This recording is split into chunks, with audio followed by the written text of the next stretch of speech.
कहो नारद, अब तो अपने नेत्रों से देख लिया ना। एक साधारण मूढ़ बुद्धि गूंगा विद्या का अपार सागर बन गया और उसके सामने महान ऐश्वर्य के स्वामी महाराज ने अपना मस्तक झुका दिया। उसके सम्मान में श्रेष्ठ श्रीमंत ही नहीं, सारी प्रजा जय जयकार कर रही थी।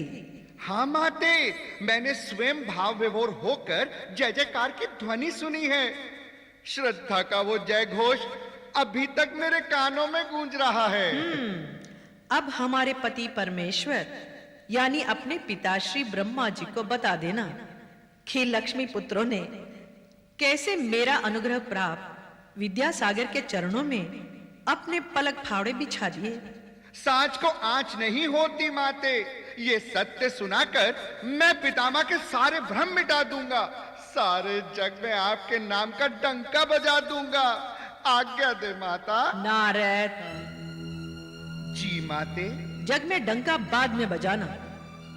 तुमने भी लक्ष्मी जी की बड़ी बढ़ चढ़कर प्रशंसा की थी, अब उनको भी कहना मैंने तो अपना फांसा फेंक दिया है, वो किस मुहूर्त की प्रतीक्षा कर रही है। उचित यही होगा लक्ष्मी जी मिथ्या अभिमान त्याग दे और आपकी श्रेष्ठता स्वीकार कर ले। यही कहूंगा माते, भली भांति यही कहूंगा। अभिमान तो रहना ही नहीं चाहिए। अच्छा माते, प्रणाम। नारायण नारायण।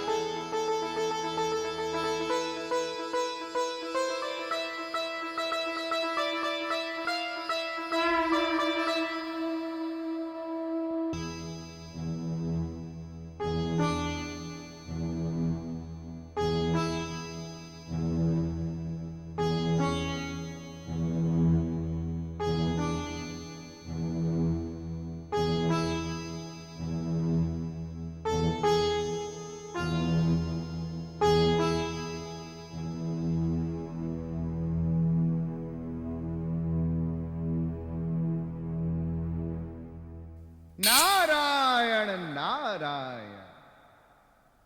प्रणाम माते। हे माते, नारायण निस्संदेह ज्ञान विज्ञानमयी है। नारद, नारायण ज्ञान विज्ञानमयी तो हैं, परंतु आप ऐश्वर्यमयी भी है या नहीं? माता, आप उनके वामांग में विराजमान हैं तो ऐश्वर्यमयी तो है ही। मैं तो ये निवेदन कर रहा था कि उनका कहा कभी मिथ्या नहीं होता। हाँ हाँ कहो। माते, कहने को विवश कर रही हैं तो कहता हूं। माता सरस्वती के ज्ञान की एक बूंद गागर को सागर बना देती है। उनकी सत्ता विराट विश्व में सर्वत्र व्याप्त है। बहती हवाओं के झोंकों, झरनों से निर्झर कलकल, वन उपवन में कलियों पर मंडराते भंवरों की गुंजार, वृक्ष लताओं के पत्तों की खड़खड़, उतंग गिरी शिखरों पर गूंजती प्रतिध्वनि, सागर की उत्ताल लहरों की तरंगें, सरस्वती के नाद, ब्रह्म के सप्त सुरों की नाद, दृश्य अदृश्य जगत में जहां देखो वहां नीरादित हो रहा है। नारद, ये स्तुति गान तुम यहां नहीं ब्रह्मलोक में करते तो उचित होता, ताकि देवी सरस्वती के भ्रम का पोषण होता और वो आत्मा अहम से और भर जाती। माता, मैं ब्रह्मलोक से ही आ रहा हूं। गुंगे से विद्यासागर बने प्राणी को राजा ने किस प्रकार मान देकर मस्तक झुकाया, ये संवाद आपको बताने हेतु माता सरस्वती ने मुझे भेजा है। अभिप्राय मैं जानती हूं। देवी सरस्वती अकारण मुझे मानवी समझकर मेरा मान मर्दन करना चाहती हैं। हाँ माते, यही तो अनुचित बात है। परंतु कुछ नहीं। भट्टी पर चढ़े दूध को अकारण आंच देने से उबाल आकर ही रहता है। देवी सरस्वती को कह देना उनके उत्तर के प्रत्युत्तर का बीज उन्होंने स्वयं बो दिया है। अब हम श्री गणेश शीघ्र करेंगे। माता, आपका श्री गणेश तो निस्संदेह आपकी गरिमा के अनुरूप भव्य ही होगा, है ना? भव्य होगा? अति भव्य होगा नारद। बस देखते रहना अब क्या होगा।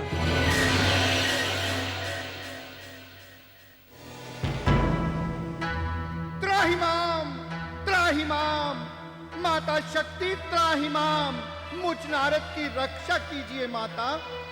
अरे नारद, तुम इतने भयभीत क्यों हो? क्या हुआ? हमारे होते हुए तुम्हें किसका भय है? हे माता, जब आकाश में दो उल्का पिंड आपस में टकराते हैं तो सारी दिशाएं विषैले मेघों से अंधेरी हो जाती हैं। हाँ हाँ, सो तो है, परंतु अभी तो व्योम मंडल में उल्का पिंडों का कोई उत्पात नहीं हो रहा है, फिर क्यों भयभीत हो? मेरे भय का कारण माता लक्ष्मी और माता सरस्वती हैं। ये दोनों महाशक्तियां भीषण संग्राम की भूमिका बांध रही हैं। परंतु माते, आप न जाने क्यों नीलकंठ महादेव की भांति राग द्वेष के सारे विषों को पचाकर परम शांति की समाधि लगाए बैठी हैं। यही आश्चर्य है। नारद, आश्चर्य मत करो, मैं तो इसी अवसर की प्रतीक्षा कर रही थी। मैं तो परम शक्ति हूं, अपनी शक्ति का परिचय मैं शीघ्र ही दूंगी। हे माते, आपके रौद्र रूप के दर्शन कब होंगे? वैसे भी आपके इंद्रधनुष की भांति टेढ़ी त्रिकुटियों के दर्शन को युग बीत गए। नारद, रण के लिए किसी रणभूमि की आवश्यकता होती है, और वह रणभूमि उन दोनों देवियों ने मिलकर राजलक्ष्मी के राज्य में बना दी है। अब तो हमें केवल अपना डमरू बजाना शेष है। तो माता, अपना डमरू शीघ्र बजाइए ना। घमंड के मद में चूर बनी माता सरस्वती और देवी लक्ष्मी के अहंकार पर अपना अंकुश शीघ्र लगा दीजिए, अन्यथा संसार का विनाश हो जाएगा।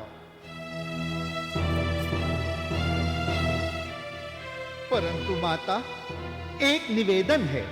निवेदन? कैसा निवेदन? वो दोनों बड़ी प्रबल शक्तियां हैं माते। एक वैष्णवी शक्ति है तो दूसरी ब्रह्म शक्ति। नारद, क्या तुम भूल गए?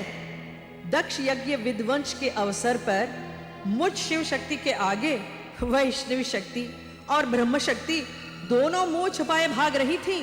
परंतु दक्ष यक्ष के विनाश जैसा हाहाकार मत मचाना माते, मैं आपके पैर पड़ता हूं। नारद, बस देखते जाओ। सरस्वती का वो विद्यासागर और लक्ष्मी की वो राजलक्ष्मी थर थर न कांपे तो मेरा भी नाम महाशक्ति नहीं। नमस्तुते नमस्तुते